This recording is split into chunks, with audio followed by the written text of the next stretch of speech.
इस वीडियो को आप अपने रिस्क पर ही देखना। अगर आपको भूतों से डर लगता है या आप बच्चे हो तो इस वीडियो को अभी स्किप कर दो। तंत्र मंत्र कहानियों में आपका स्वागत है।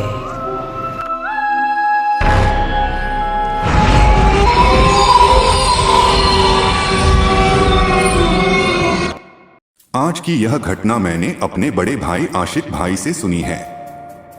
हम एक परिचित व्यक्ति के ऑफिस गए थे मेरी नौकरी के बारे में बात करने। वह ऑफिस 5वीं मंजिल पर था।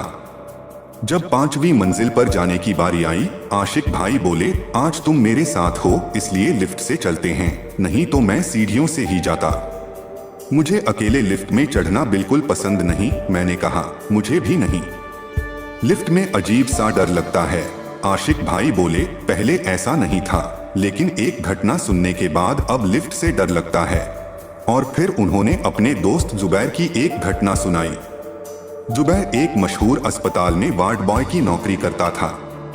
अस्पताल 17 मंजिल का एक विशाल बिल्डिंग था। सामने आम लोगों के लिए 2 लिफ्ट और पीछे एक स्टाफ लिफ्ट थी। यह घटना 2023 की रमजान ईद की है। उस दिन अस्पताल में आधे से ज्यादा स्टाफ छुट्टी पर थे। जुबैर ने ईद की छुट्टी नहीं ली थी क्योंकि वह ईद के बाद गांव में कुर्बानी करने वाला था और इसलिए उस दिन ड्यूटी पर था। उस दिन उसकी ड्यूटी शाम 6 बजे से शुरू थी। एक मरीज के सिर और हाथ में चोट आई थी, जिसे एम्बुलेंस से स्ट्रेचर पर लिटाकर इमरजेंसी में लाया गया। डॉक्टर ने तुरंत इलाज शुरू किया। पट्टी वगैरह करने के बाद जब मरीज को लिफ्ट से कैबिन में ले जा रहे थे, तभी मरीज अपने साथ आए रिश्तेदार से कह रहा था, पता है मैं कैसे हादसे में फंस गया। मरीज को 703 नंबर कैबिन में रखा गया।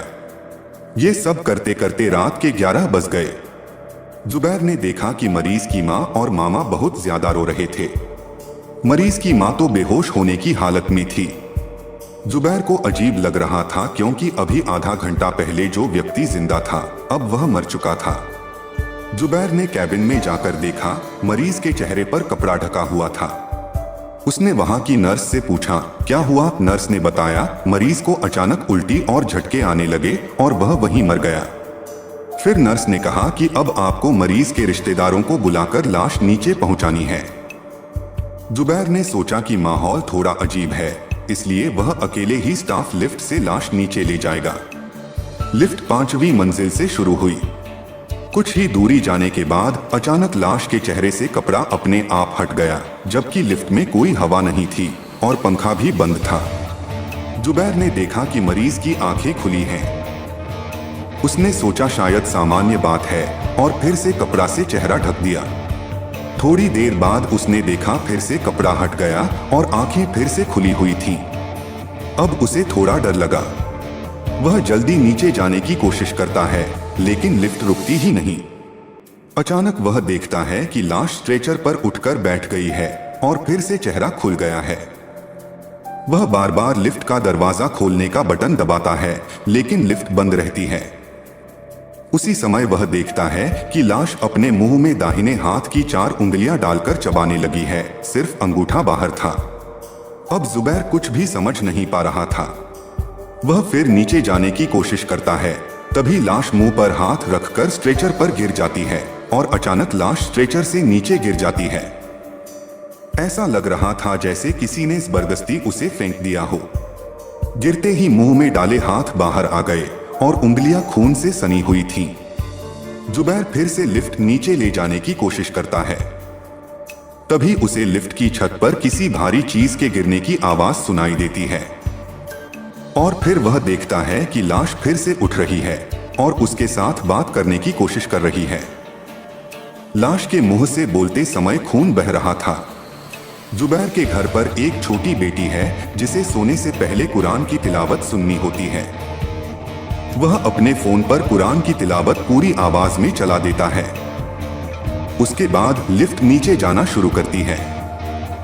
दरवाजा खुलते ही अस्पताल के स्टाफ और मरीज का मामा बाहर खड़े थे। बाहर से सब कुछ सामान्य लग रहा था क्योंकि एक्सीडेंट में मरे किसी व्यक्ति के चेहरे पर खून होना कोई अजीब बात नहीं। लाश रिश्तेदारों को सौंप दी गई और वे लोग चले गए। जुबैर ने उसी दिन एक और वार्ड बॉय को ये पूरी घटना बताई, लेकिन अभी तक असली कहानी किसी को नहीं पता थी। उस रात जुबैर खाना खाकर सो गया। सुबह उठते ही उसने देखा कि उसके शरीर में बहुत दर्द है, हाथ पांव भी हिल नहीं रहे। डॉक्टर ने दवाई दी, लेकिन कोई असर नहीं हुआ। जिस वार्ड बॉय को उसने कहानी सुनाई थी, वह एक हाजिर जवाब हजरत मौलवी को लेकर आया। उन्होंने कुछ झाड़ फूंक किया और जुबैर को थोड़ी राहत मिली। घटना के 12 दिन बाद वही मरीज का मामा अस्पताल आया और जुबैर से पूछा, आपको कैसे पता चला कि लिफ्ट में मेरे भांजे के साथ कुछ हुआ था? जुबैर ने पूरा किस्सा बता दिया। तब मामा ने कहा, मेरा भांजा एक्सीडेंट में नहीं मरा था, उसने खुदकुशी की थी छत से कूदकर। सिर पर चोट लगी और वहीं मौत हो गई। फिर भी उसके शव को घर लाकर नहलाया गया, जनाजा पढ़ा गया और दफन किया गया। इसके 2 दिन बाद मरीज की मां, जो मानसिक रूप से बहुत परेशान थी, ने बताया कि उनका बेटा कुछ दिनों से मछली के सिर और हड्डियां इकट्ठा करके अपने कमरे में ले जाता था। कच्चा मांस भी फ्रिज से निकाल ले जाता था। अगर कोई कुछ कहता तो वह गुस्से में लाल हो जाता। फिर नीचे वाले किराएदार चिल्लाने लगे कि कोई छत से गिरा है। जब वे उसके कमरे में घुसे तो देखा कि कमरे के बीच में एक तारे का चिन्ह बना हुआ है और हर कोने में आधी जली हुई मोमबत्तियां थीं। यह सब शैतानी पूजा के संकेत थे। जब मौलवी हजरत को बुलाया गया तो उन्होंने कहा, आपके बेटे ने बहुत बड़ी गलती की है। वह एक लड़की से प्यार करता था, लेकिन उस लड़की ने उसे तुच्छ समझकर रिजेक्ट कर दिया। इसी वजह से उसने शैतानी ताकतों को बुलाया, एक जादुई जिन्न। वह जिन्न काफिर था जो शैतान को खुदा मानता है। हजरत ने कहा, आपका बेटा न तो एक्सीडेंट में मरा और न ही आत्महत्या की। वह उस जिन्न द्वारा शैतान के लिए बलि चढ़ाया जाने वाला था, लेकिन वह जिन्न सफल नहीं हो पाया। मगर शव आज भी बेचैन है। यह सब कहकर मामा चला गया और सबको सावधान रहने को कहा। जुबैर ने इसके बाद क्या किया, कोई नहीं जानता।